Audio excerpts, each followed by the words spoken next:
Hello friends, my self Manju. स्वागत है आपका जेआरएफ अड्डा चैनल पर। I am your educator for CSIR net chemical science और जेआरएफ अड्डा आपके लिए लेकर आया है CSIR नेट केमिकल साइंस का कंप्लीट कोर्स, जो कि स्टार्ट होने वाला है 1 नवंबर से। आज ही डाउनलोड कीजिए जेआरएफ अड्डा एप्लीकेशन। और अगर आप जेआरएफ अड्डा एप्लीकेशन डाउनलोड करेंगे तो वहाँ पर आपको मिलेगा CSIR नेट ऑप्शन, जहाँ पर जाकर आप लाइफ साइंस और केमिकल साइंस के कोर्स आसानी से परचेज कर सकते हैं। देखिए, आज हम जो बात करने वाले हैं वो बात करेंगे हम, एक टॉपिक है हमारा molecular orbital theory. CSIR net के एग्ज़ाम में आपकी टोटल 30+ यूनिट है, जिसमें आपके इनऑर्गेनिक, ऑर्गेनिक और फिजिकल केमिस्ट्री आती है। और इस इनऑर्गेनिक, ऑर्गेनिक, फिजिकल में आपके 30+ यूनिट है और इन तीनों का लगभग आपका इक्वली वेटेज एग्जाम में रहता है। यानी कि जो आपके क्वेश्चंस पूछे जाते हैं वो तीनों से बराबर मार्क्स के क्वेश्चंस पूछे जाते हैं। तो देखिए, इसमें आज हम जो टॉपिक लेने वाले हैं वो है आपका MOT। जो आपका प्रॉपर कोर्स स्टार्ट होगा वो 1 नवंबर से स्टार्ट होगा, जिसमें हम डिटेल से, सिस्टम से सारी यूनिट के सारे टॉपिक्स को कवर करेंगे। अभी हम एक जनरली कुछ टॉपिक्स ले रहे हैं, उसमें आज हम जो टॉपिक लेने वाले हैं वो है MOT, यानी कि मॉलिक्यूलर ऑर्बिटल थ्योरी। तो देखिए क्या होती है मॉलिक्यूलर ऑर्बिटल थ्योरी। सबसे पहले तो जो ये थ्योरी है वो किसने दी? मुलिकन, हुंड और जॉन्स ने दी थी। फिर क्वेश्चन आता है कि ये जो MOT थ्योरी आई वो किस कारण से आई और MOT थ्योरी के आने का पर्पस क्या था, क्योंकि इससे पहले कौन सी थ्योरी थी? आपकी VBT थी, यानी कि वैलेंस बॉन्ड थ्योरी। यानी कि कुछ कमियां रही होगी VBT में, इस कारण से कौन सी थ्योरी आई? MOT आई। तो देखिए क्या कमियां रही। जो VBT की जो मेन कमी थी वो ये थी कि वो कोऑर्डिनेशन, जो कंपाउंड्स हैं उनकी मैग्नेटिक प्रॉपर्टीज को नहीं समझा पाया।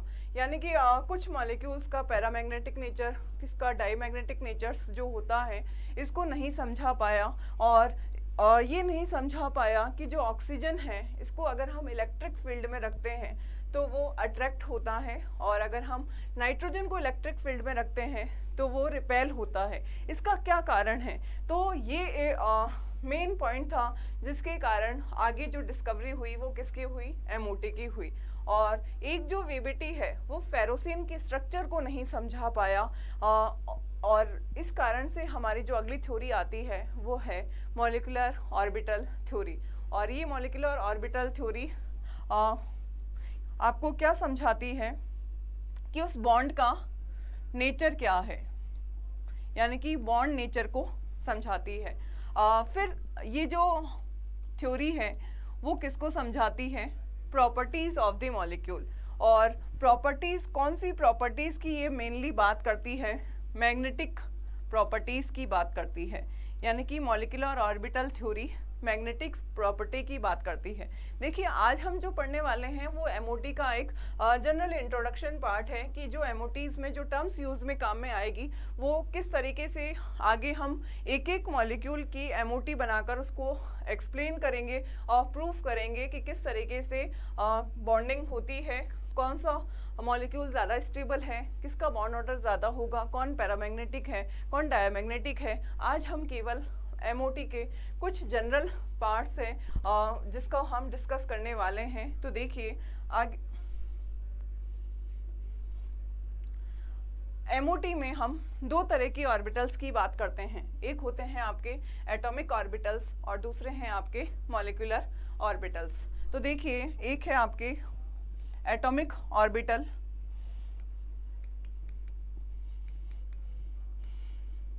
और एक है आपके मॉलिक्यूलर ऑर्बिटल्स।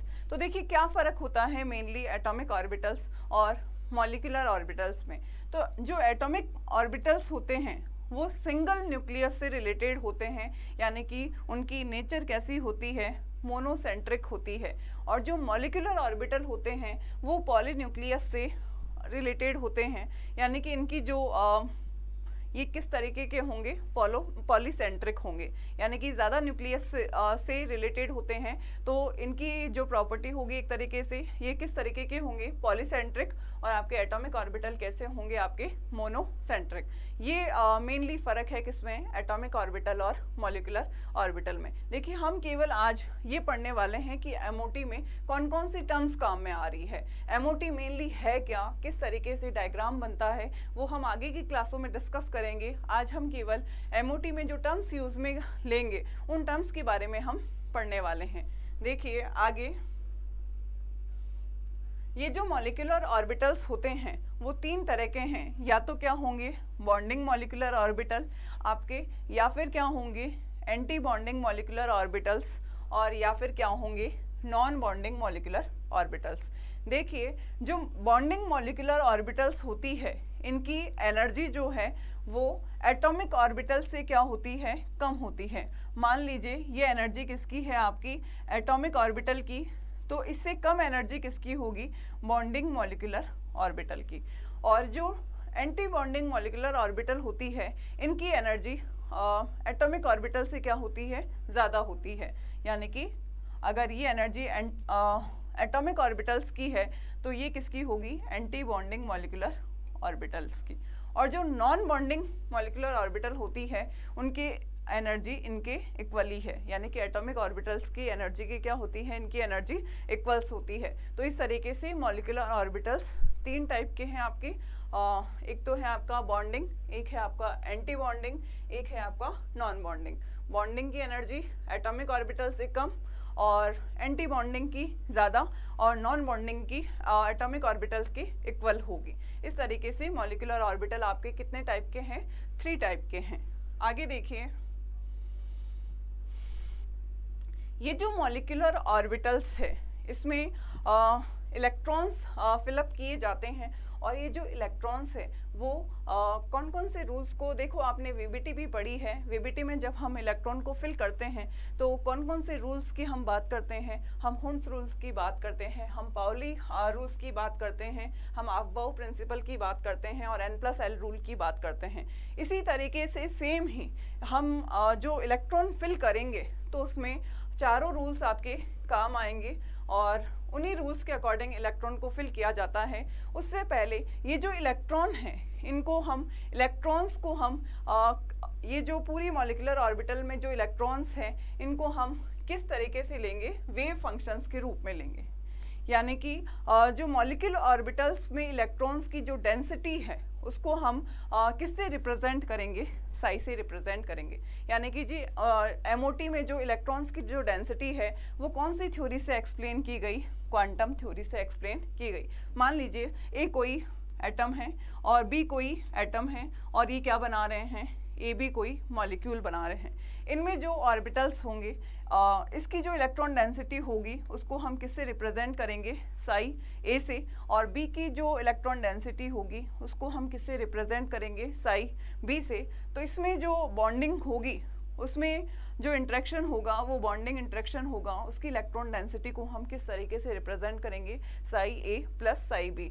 यानी कि जो इलेक्ट्रॉन डेंसिटी है मॉलिक्यूलर ऑर्बिटल में वो कौन सी थ्योरी से एक्सप्लेन की गई, क्वांटम थ्योरी से एक्सप्लेन की गई। क्वांटम थ्योरी में इलेक्ट्रॉन को इलेक्ट्रॉन ना कहकर वहाँ पर हम इलेक्ट्रॉन की जगह किसकी बात करते हैं, वेव फंक्शन की, यानी कि साई की, क्योंकि साई आपको किसको रिप्रेजेंट करता है, इलेक्ट्रॉन की प्रोबेबिलिटी को डिफाइन करता है। तो वहाँ पर हम इलेक्ट्रॉन की बात ना कर हम किसकी बात करते हैं, वेव फंक्शन की बात करते हैं। यानी कि एमओटी में हम जो एमओटी है उसमें जो ऑर्बिटल में इलेक्ट्रॉन की जो डेंसिटी है वो किसके द्वारा एक्सप्लेन की गई, क्वांटम थ्योरी के द्वारा एक्सप्लेन की गई। आगे देखिए, मान लीजिए कोई एटम है जिसमें इलेक्ट्रॉन डेंसिटी मैंने आपको बताया कि किससे द्वारा रिप्रेजेंट की जाती है, साई से। तो ये इलेक्ट्रॉन की क्या है, डेंसिटी है। कोई दूसरा एटम है बी, उसकी इलेक्ट्रॉन डेंसिटी इस तरीके से है, इनमें आपस में क्या हुआ, बॉन्डिंग। तो हमारा जो फाइनल वेव फंक्शन होगा वो इस तरीके से होगा, यानी कि साई ए प्लस साई बी। ये हमारा कौन सा इंटरेक्शन है, बॉन्डिंग इंटरेक्शन है। अब देखिए, मान लिया ये हमारा क्या है, साई बी और ये क्या है साई ए, और ये क्या है आपका साई बी। और इसमें जो इंटरेक्शन हो रहा है वो कैसा इंटरेक्शन है, एंटी बॉन्डिंग इंटरेक्शन है, एंटी बॉन्डिंग इंटरेक्शन है। अगर एंटी बॉन्डिंग इंटरेक्शन होगा तो वहां पर हमेशा और हमेशा क्या मिलेगा आपका, नोडल प्लेन। और नोडल प्लेन वो प्लेन होता है जहां पर इलेक्ट्रॉन की डेंसिटी क्या होती है, जीरो होती है, यानी कि इलेक्ट्रॉन वहां पर नहीं है, तो वो प्लेन आपका क्या होगा, नोडल प्लेन। और अगर एंटी बॉन्डिंग इंटरेक्शन है तो वहां पर हमेशा और हमेशा कौन सा प्लेन होगा, एंटी नोडल प्लेन होगा। तो ये आपका बॉन्डिंग इंटरेक्शन को शो करता है और ये आपका एंटी बॉन्डिंग इंटरेक्शन को शो करता है। आगे देखिए, ये हम किसके सेंस में ले रहे हैं, साई के सेंस में ले रहे हैं। अगर साई स्क्वायर के सेंस में हम लेंगे ग्राफ, तो ग्राफ इस तरीके से बनेगा। देखिए ये कोई एटम है, बी कोई एटम है, तो इनके बीच में जो बॉन्डिंग इंटरेक्शन होगा वो इस तरीके से होगा। और अगर एंटी बॉन्डिंग इंटरेक्शन होगा तो इस तरीके से होगा। ये ए है, ये आपका बी है, और ये आपका कौन सा प्लेन हो गया, नोडल प्लेन। तो देखिए कई बार एग्जाम में ये पूछा जाता है कि कौन सा ग्राफ एंटी बॉन्डिंग को शो नहीं करता, कौन सा बॉन्डिंग को शो नहीं करता। तो आपको ग्राफ का एक आइडिया होना चाहिए कि अगर साई की सेंस में ग्राफ बना रहे हैं तो किस तरीके से बनेगा, और साई स्क्वायर के सेंस में हम ग्राफ बना रहे हैं तो किस तरीके से बनेगा। तो आपको ध्यान में रखना है, जब भी साई स्क्वायर के सेंस में ग्राफ बनाया जाता है तो ग्राफ कभी भी नीचे से नहीं आता, ऊपर से ही आएगा। तो ये आपको ध्यान में रखना है कि वो ग्राफ साई के सेंस में है या फिर साई स्क्वायर के सेंस में है। आगे देखेंगे हम, ये जो बॉन्डिंग है और एंटी बॉन्डिंग है, इनमें क्या मेन डिफरेंस होता है। तो देखिए, चाहे वो बॉन्डिंग मॉलिक्यूलर ऑर्बिटल हो या फिर एंटी बॉन्डिंग मॉलिक्यूलर ऑर्बिटल हो, ये दोनों ही मॉलिक्यूलर ऑर्बिटल किससे बनते हैं, linear combination of atomic orbital, यानी कि LCAO थ्योरी से बनते हैं, linear combination of atomic orbital से बनते हैं। तो चाहे वो मॉलिक्यूलर ऑर्बिटल बॉन्डिंग हो या फिर एंटी बॉन्डिंग हो, अगर बॉन्डिंग होगा तो वहां पर एटॉमिक ऑर्बिटल का एडिशन होगा, और अगर वो एंटी बॉन्डिंग है तो एटॉमिक ऑर्बिटल का सब्सट्रैक्शन होगा। ये मेन डिफरेंस है आपका मॉलिक्यूलर बॉन्डिंग और एंटी बॉन्डिंग में। दूसरी बात करते हैं कि अगर बॉन्डिंग मॉलिक्यूलर ऑर्बिटल है तो वहां पर ये जो नोडल प्लेन है, ये जो नोडल प्लेन है मे और मे नॉट बी प्रेजेंट, यानी कि प्रेजेंट हो भी सकता है और नहीं भी, और इसे आगे हम प्रूव करेंगे किस तरीके से प्रेजेंट हो सकता है और किस तरीके से प्रेजेंट नहीं होता। फिर हम बात करते हैं एंटी बॉन्डिंग मॉलिक्यूलर ऑर्बिटल की। जो नोडल प्लेन है वो हमेशा और हमेशा क्या होगा, आपका प्रेजेंट होगा। अब देखिए एक एग्जाम्पल लेते हैं, जैसे मान लिया H2 प्लस है और H प्लस है, आपका एक तो क्या है H प्लस है और एक आपका क्या है H माइनस है। और मैं कहूँ कि H प्लस और H माइनस में से कौन सा ज़्यादा स्टेबल होगा। तो देखिए अगर आप MOT से इसका बॉन्ड ऑर्डर निकालते हो तो दोनों का ही हाफ आएगा, यानी कि दोनों की एक तरीके से स्टेबिलिटी सेम होनी चाहिए थी, लेकिन इन दोनों में से कौन ज़्यादा स्टेबल होगा वो देखिए। अगर इलेक्ट्रॉन बॉन्डिंग मॉलिक्यूलर ऑर्बिटल में ज़्यादा होंगे तो देखिए बॉन्डिंग का मतलब एक तरीके से स्टेबिलिटी को बढ़ाएगा। अगर एंटी बॉन्डिंग मॉलिक्यूलर ऑर्बिटल में होगा तो स्टेबिलिटी को क्या करेगा, कम करेगा। यानी कि इलेक्ट्रॉन अगर बॉन्डिंग मॉलिक्यूलर ऑर्बिटल में है तो स्टेबिलिटी बढ़ती है, और एंटी बॉन्डिंग मॉलिक्यूलर ऑर्बिटल में है तो वो बॉन्ड को तोड़ने की कोशिश करेगा, यानी कि स्टेबिलिटी क्या होगी, कम होगी। अगर हम बात करें किसकी, H प्लस की और H माइनस की, तो यहाँ पर H2 प्लस और H2 माइनस की, तो यहाँ पर जो इलेक्ट्रॉन होंगे वो केवल किस में होंगे, बॉन्डिंग मॉलिक्यूलर ऑर्बिटल में। लेकिन यहाँ पर जो इलेक्ट्रॉन होंगे वो किसके में, एंटी बॉन्डिंग मॉलिक्यूलर ऑर्बिटल में भी होंगे। यानी कि किसकी स्टेबिलिटी ज़्यादा होगी, H2 प्लस की स्टेबिलिटी ज़्यादा होगी। यानी कि आपको ये ध्यान में रखना है, जिसमें एंटी बॉन्डिंग मॉलिक्यूलर ऑर्बिटल में इलेक्ट्रॉन ज़्यादा होंगे उस मॉलिक्यूल की स्टेबिलिटी क्या हो जाएगी, कम हो जाएगी। यानी कि कोई से भी दो मॉलिक्यूल हैं, अगर उनका बॉन्ड ऑर्डर क्या है, सेम है, तो हमें ये देखना है जिसमें एंटी बॉन्डिंग मॉलिक्यूलर ऑर्बिटल में इलेक्ट्रॉन ज़्यादा होंगे उसकी स्टेबिलिटी क्या हो जाएगी, कम हो जाएगी। तो ये आपको चेक करना होगा। अगर बॉन्ड ऑर्डर क्या आया आपका, सेम आया, तो अगर बॉन्डिंग मॉलिक्यूलर बीएमओ में इलेक्ट्रॉन को अगर हम इंक्रीज करते हैं तो स्टेबिलिटी आपकी क्या होगी, इंक्रीज होगी। और अगर हम एंटी बॉन्डिंग मॉलिक्यूलर ऑर्बिटल में इलेक्ट्रॉन्स को इंक्रीज करते हैं तो आपकी स्टेबिलिटी क्या होगी, डिक्रीज होगी। ये मेन डिफरेंस है आपका बॉन्डिंग मॉलिक्यूलर ऑर्बिटल और एंटी बॉन्डिंग मॉलिक्यूलर ऑर्बिटल में। आगे देखिए,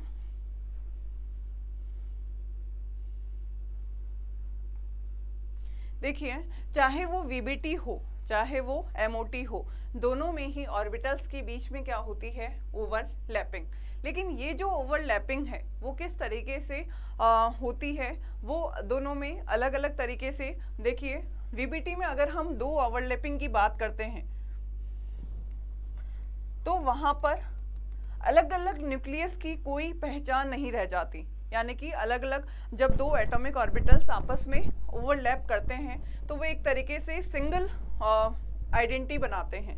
लेकिन अगर हम एमओटी की बात करें तो एमओटी में जो दोनों एटॉमिक ऑर्बिटल्स ओवरलैप करते हैं उनकी आइडेंटिटी ओवरलैपिंग करने के बाद भी बनी हुई रहती है, यानी कि दोनों की जो दोनों न्यूक्लियस है उनकी आइडेंटिटी ओवरलैपिंग के बाद भी बनी हुई रहेगी। ये मेन डिफरेंस है वीबीटी और एमओटी में। तो देखिए एमओटी में किस तरीके से ओवरलैपिंग होती है। सबसे पहले हम बात करते हैं एसएस ओवरलैपिंग। एस ऑर्बिटल वो होता है जिसमें चारों तरफ से इलेक्ट्रॉन की डेंसिटी क्या होती है, सेम होती है। इस कारण से इसकी शेप क्या है, इस तरीके से इसकी शेप कैसी होती है, गोलाकार होती है। तो देखिए अगर ये आपका मान लिया साई ए है, ये क्या है साई बी, तो ये क्या हो जाएगा ए प्लस बी। अब देखिए यहाँ पर ये जो दो न्यूक्लियस है इनकी आइडेंटिटी बनी हुई रहेगी। तो ये आपकी कैसी ओवरलैपिंग है, एक तरीके से बॉन्डिंग।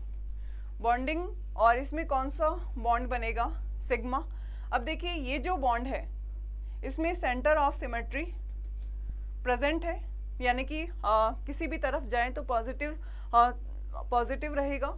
तो ये कैसा हुआ आपका, जीरेड हुआ, यानी कि सब जगह अगर सिमेट्री सेम रहती है तो वो आपका ऑर्बिटल्स कैसा होगा, जीरेड होगा। और अगर सिमेट्री सेम नहीं रहती तो वो आपका क्या होगा, अनजीरेड होगा। अगर हम एंटी बॉन्डिंग इंटरेक्शन की बात करें, एंटी बॉन्डिंग इंटरेक्शन, तो इस तरीके से यहाँ पर पॉजिटिव आएगा और यहाँ पर नेगेटिव, और बीच में क्या आ जाएगा आपका नोडल प्लेन।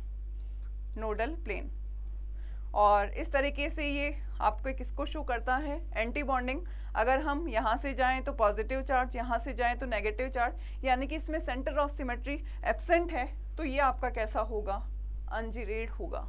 तो ये आपको ध्यान में रखना है। अगर सेंटर ऑफ सिमेट्री प्रेजेंट है तो वो ऑर्बिटल जीरेड है, अगर सेंटर ऑफ सिमेट्री एब्सेंट है तो वो क्या होगा, आपका अनजीरेड होगा। तो ये ओवरलैपिंग आपकी कौन सी है, एसएस ओवरलैपिंग। ये आपका एक जनरल पार्ट है जो आपका 11th-12th में पढ़ा हुआ है। आगे जो डायग्राम बनाए जाते हैं इसमें ये टर्म्स काम में आते हैं, इसलिए एमओटी पढ़ने से पहले ये जो टर्म्स है इनको एक बार डिस्कस करना ज़रूरी है। आगे देखिए जो ओवरलैपिंग होगी, एसपी ओवरलैपिंग।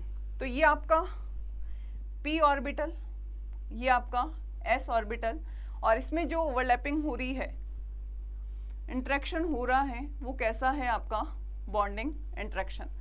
और इस बॉन्डिंग इंटरेक्शन से कौन सा बॉन्ड, सिग्मा बॉन्ड। अब देखिए आप सोचेंगे कि अगर इसमें सेंटर ऑफ सिमेट्री एब्सेंट है, लेकिन यहाँ पर हम जहाँ पर केवल ओवरलैपिंग होती है उसी पार्ट की बात करते हैं, तो यहाँ पर जो सेंटर ऑफ सिमेट्री होगी वो आपकी क्या होगी, प्रेजेंट होगी। यानी कि जिस ऑर्बिटल के जिस पार्ट में ओवरलैपिंग हो रही है हम केवल वहाँ की बात करते हैं, तो वो अगर आपका सिमेट्रिकल है तो वो जीरेड होगा, अगर वो आपका अनसिमेट्रिकल है तो वो आपका अनजीरेड होगा। तो देखिए ये आपका क्या होगा, जीरेड होगा। आगे हम बात करते हैं एंटी बॉन्डिंग इंटरेक्शन की, एंटी बॉन्डिंग इंटरेक्शन की। तो ये हमने लिया पी ऑर्बिटल, ये लिया एस ऑर्बिटल। तो इस तरीके से यहाँ पर अपोजिट डायरेक्शन में प्लस माइनस, और यहाँ पर क्या आ जाएगा आपका नोडल प्लेन। तो ये जो बॉन्ड बना आपका वो क्या है आपका सिग्मा sp एंटी बॉन्डिंग, और ये कैसा है आपका अनजीरेड, क्योंकि अगर आप इधर जाते हो तो पॉजिटिव चार्ज, इधर जाते हो तो नेगेटिव चार्ज, यानी कि सेंटर ऑफ सिमेट्री क्या है आपकी एब्सेंट, तो ये ऑर्बिटल आपका कैसा होगा अनजीरेड होगा। आगे हम बात करते हैं पीपी ओवरलैपिंग की। ये जो पीपी ओवरलैपिंग है पी ऑर्बिटल और पी ऑर्बिटल के बीच में ओवरलैपिंग है, या तो हो सकती है वो एक्सियल ओवरलैपिंग हो या फिर हो सकती है वो कोलैटरल ओवरलैपिंग हो। तो एक्सियल ओवरलैपिंग में सिग्मा बॉन्ड बनता है और लैटरल ओवरलैपिंग में आपका पाई बॉन्ड बनता है। तो देखिए किस तरीके से, मान लिया ये आपका पी ऑर्बिटल है और ये भी आपका पी, और इनके बीच में जो इंटरेक्शन हो रहा है आपका वो कैसा है बॉन्डिंग इंटरेक्शन। बॉन्डिंग इंटरेक्शन होगा तो जो साइन है सेम साइड आएगा और इनके बीच में पॉजिटिव चार्ज आएगा, तो इस तरीके से स्ट्रक्चर बनेगी। तो देखिए अगर हम नीचे की तरफ जाते हैं तो नेगेटिव चार्ज, यानी कि इसमें सेंटर ऑफ सिमेट्री क्या है आपकी एब्सेंट है। अगर सेंटर ऑफ सिमेट्री एब्सेंट है तो आपका कैसा होगा अनजीरेड, और लेटरल ओवरलैपिंग से कौन सा बॉन्ड बनता है आपका पाई बॉन्ड। तो ये इसको हम किससे रिप्रेजेंट करेंगे पाई, अनजीरेड से रिप्रेजेंट करेंगे, और ये आपका क्या हो गया नोडल प्लेन हो गया। और अगर हम इन पीपी ऑर्बिटल्स के बीच में कौन से इंटरेक्शन करवाएं एंटी बॉन्डिंग इंटरेक्शन करवाएं, तो इस तरीके से आपका बनेगा ये आपका क्या है नोडल प्लेन। यहाँ पर बात करें तो सेंटर ऑफ सिमेट्री प्रेजेंट है, इस कारण से ये आपका क्या हुआ पाई जीरेड हुआ। तो ये आपको कुछ ध्यान में रखना है। और ये जो पाई बॉन्ड है पीपी ओवरलैपिंग से किस तरीके से बनता है, इसमें किस तरीके से जीरेड और किस तरीके से अनजीरेड होगा, ये आपको मैंने समझा दिया। आगे देखिए डीडी आपका ओवरलैपिंग है। डीडी में जो स्ट्रक्चर है वो कॉम्प्लेक्स स्ट्रक्चर होती है, लेकिन आपको जनरली ध्यान में रखना है ये जो डीडी में बॉन्डिंग इंटरेक्शन अगर होगी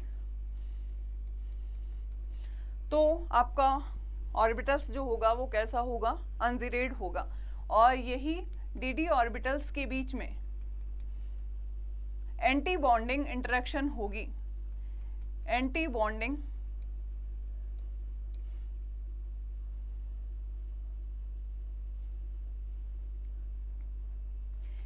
बॉन्डिंग इंटरेक्शन होगी तो आपका कौन सा ऑर्बिटल बनेगा जीरेड बनेगा, यानी कि सेंटर ऑफ सिमेट्री प्रेजेंट होगी। तो ये आपका एक नॉर्मल पार्ट है, एमओटी का इंट्रोडक्शन पार्ट है। आगे हम अलग अलग मॉलिक्यूल लेंगे, उनकी एनर्जी लेवल्स बनाएंगे। उसमें एमओटी हम bonding molecular orbital, atomic molecular orbital और नॉन बॉन्डिंग ऑर्बिटल्स बनाएंगे। किस तरीके से उसमें इलेक्ट्रॉन्स को फिल्स करना है, किस तरीके से बॉन्ड ऑर्डर निकलेगा। इसमें हम डाई एटॉमिक की बात करेंगे, पॉली एटॉमिक मॉलिक्यूल्स की बात करेंगे, और एक एक मॉलिक्यूल से एमओटी की एक एक बात को हम प्रूव करेंगे कि किस तरीके से वीबीटी में जो कमियां रही थी वो किसने पूरी करी, एमओटी ने पूरी करी।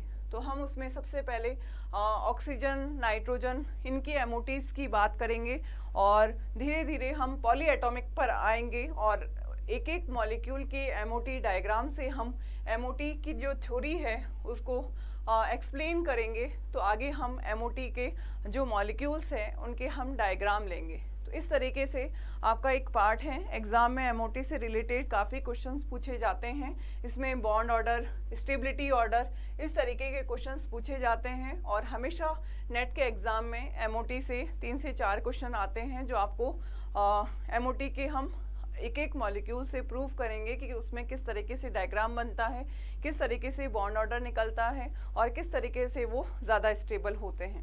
Thank you.